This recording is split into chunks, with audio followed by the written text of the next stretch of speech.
Morning everyone, amprepairguy.com, also hardblockelectronics.com, 203-892-4119. So we have an Ameritron Al811h here. Customer dropped this off in a Al80A. Sorry, it's still early here. So he gave him a price on this, a quote. I really didn't want to work on it, but he said go ahead, even though it's a really high price. I really didn't want to get involved with it because it needs a lot of work, but he agreed, so I'm just going to get it done. Looks like the transformer's been changed. Lead lengths are like super long here. They didn't come down. Poor solder work. A whole bunch of lead length was added between the filament choke and the bottom of the sockets. I'm guessing the voltage is way too high in this one, so they're trying to scrub some off. Really bad solder joints on all the wires going from the transformer to the rear board. Have the parasitic suppressor board on here, and they didn't have the split washer below. He's lucky he didn't damage the board. So the straps need to be changed on this. Just grids need to be grounded. Has the grid resistors in here. Someone changed the plate blockers and they tagged the new leads to the old leads. I mean, just lots of horrible stuff going on here. The capacitor's not even soldered to the board over here. So I don't know what the condition is of the meter lamps or even the meter. So no diodes on the rear board, no bias mods. I'm gonna go through the whole thing. Looks like the fan wire was extended for some reason, so I'm gonna change the transformer and do everything else, and I'll see you guys in a bit. This is gonna be a lot of work, but I'll get it done. Also changed the lead from the TR relay over to the, which one is this? The output connector. Someone changed the output connectors, put the proper leads in, and correct everything. So lots and lots of work, but I'll get it done. I can do it. Okay, see you guys soon. Stay tuned. Please like, share, and subscribe. So this is a first. I mean, it's so bad that I'm going to transplant a transformer out of a newer one. I had a parts unit here that the case was like severely damaged, but all of this is fine. So I'm actually going to take the transformer out and board out of the other one and swap this all in. So he'll get the newer transformer, the newer relays, bias diodes will be installed already, and okay, I'm going to get to work. So see you guys soon. Stay tuned. Okay, you can see the leads that were used from the board over to the bottom of the tube sockets. So yeah, this transformer has definitely changed. Look, the bracket doesn't line up with the hole. Same with the other side. So I'm going to even replace this switch here, the safety switch, and I'm going to change these fuse holders too. So back to work. See you guys soon. I removed the old fuse holders. Some flux on here. The old ones had 15 amp fuses, so I have nice brand new fuse holders in here. I'm going to change the SO239s with high quality ones from Max Gain Systems. Tighten up on the nut, the inner nut, and put a kept nut on the outside. So replace the screws holding the back panel on. Someone definitely had the back panel off at some point. So I'll put new ones in with the split washers. Okay, so back to work. See you guys soon. Back with the bottom of the socket, so I had to do a lot of work here. Had the grid resistors in here. Removed those. Had wires just going across, barely tack soldered.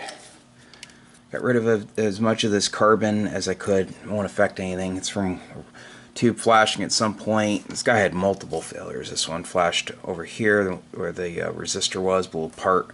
These were all intact, but so I changed this wire too. It was also just tack soldered. Compressed the socket clips. Had different screws in here, so each grid connection is directly to the metal now, and added the two gas discharge tubes. Highly unlikely a 572 Penta would flash, but if someone ever put an 811 in, there is a high likelihood that one of those would flash. So Okay, so all of these screws, every single screw, I'm going to put a solder tab here that has an internal tooth lock washer, crush washer, whatever you want to call it. So every single socket screw has been changed because they were missing the lock washers, the internal tooth ones. This lead over here for the neutralization transformer was really long, and it was going to one of the screws for the standoff over there on that side, so I put a solder tab in. I'll have one of these over here for the safety choke. So it's nice and short now. All of the standoff screws have been replaced. They were also missing the lock washer, the internal tooth crush washer.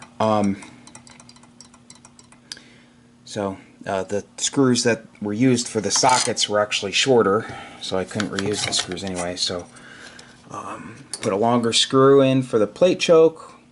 He actually had the internal tooth crush washer, lock washer underneath the choke between the plastic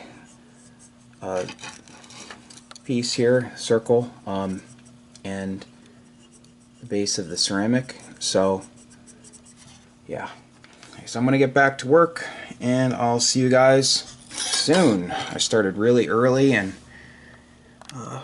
this has been a lot of work so far, so I'm gonna get back to work. See you guys soon. Stay tuned. I'm gonna show you the inside. So I ended up replacing the entire board. The other one was just all sorts of messed up, and swapped out the transformer. Also, I had to drill 2 new holes because at some point the mounting pattern changed. So someone had swapped the transformer, and I don't know where they got it.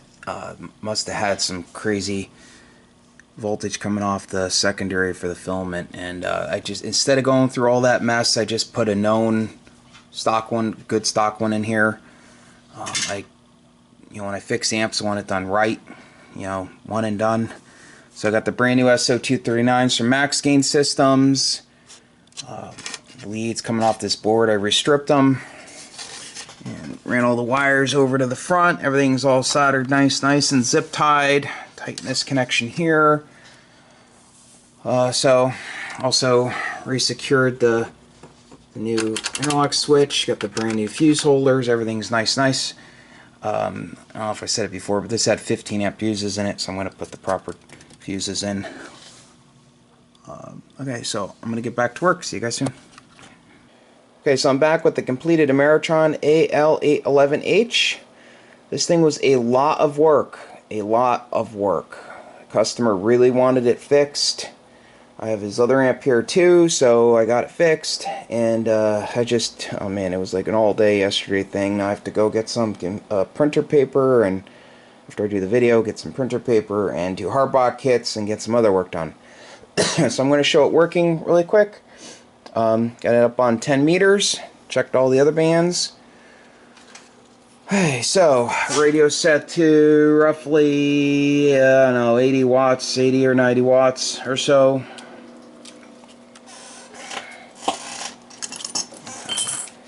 Okay, key the amp. Audio hello. Audio bird 43 with the bird PEP kit 800, a little over 800. Audio little over 800. Audio hello. Hello. Always run these at 800 or less. Total peak output. Audio hello. 1 kW slug right there going into the bird dummy load. Audio hello. Audio hello. Audio oh yeah, 1 2 1 2 1 2 1 2 1 2 1 2 1 2 1 2 1 2 1 2 1 2, and it's working like it should. Okay, so I'm gonna let the tubes cool off for a second. I'll unplug it, let the high voltage bleed down, and I'll show you everything I did on the inside. So much work, so much work. Alright, so I will see you guys in a bit. Stay tuned. There are the settings. Audio hello, and it's still keyed and it's still working. See you guys soon. So we're back. So much stuff to explain. I haven't had my coffee yet either. Okay, so someone did a lot of bad quality work to this thing, and I just kept finding issue after issue. Someone changed the transformer, left the lead lengths that the transformer comes with, that just all sorts of extra lead lengths.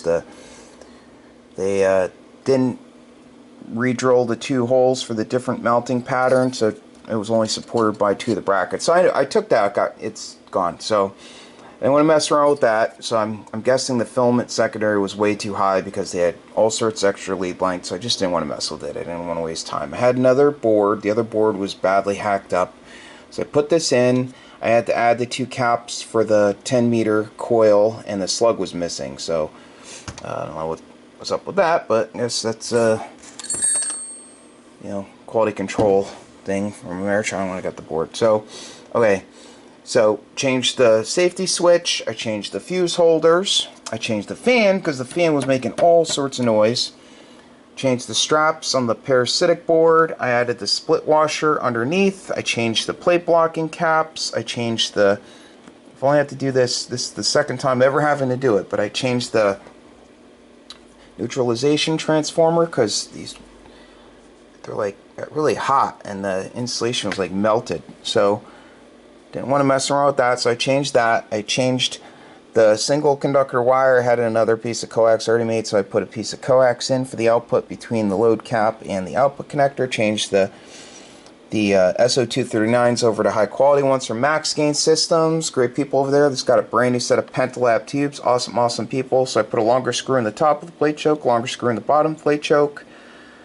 I moved the connection for the neutralization transformer over to the side where it was supposed to be. It was missing all of the internal tooth crush washer, lock washers for all the screws to mount the tube socket assembly. Also for the screws for the board. I mean, they were just missing all over the place. So I took care of all those. I changed the meter lamps, put in LEDs because the lamps were dead. Meter protection diode was shorted, so I changed that. I soldered that cap into place that wasn't soldered.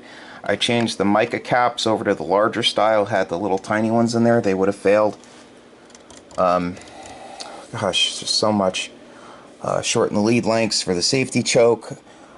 This connection over here was broken for the output network. It goes from load cap over to the output through the standoff, so that was broken. Fixed that. What else? Soldered the wires from the board over to the switches. Nice. Needed a new transmit LED. That wasn't working. Put the bias mod in. Proper size fuses. It has the proper size fuses now. Had a 15 amp. I think they're 32 volt 15 amp. Now they're proper 12 amp fuse, fast flow fuse. I think that's about it. But I mean, it was so much work, but she's good. So if you need an amp repaired, feel free to give me a call. This was a fun project, but definitely a lot of work. So again, if you need an amp repaired, give me a call. 203-892-4119. Websites are amprepairguy.com and also harbachelektronics.com. Please like, share, and subscribe. 73. Okay, I almost forgot to mention, I had to provide a new cover. Well, I sold him a new cover. I only have a few. The guy he got this from had modified the top cover, which is extremely dangerous because you could almost touch the top of the parasitic board through one of these holes, and it actually did more harm than good with the cooling. The stock cooling setup is sufficient.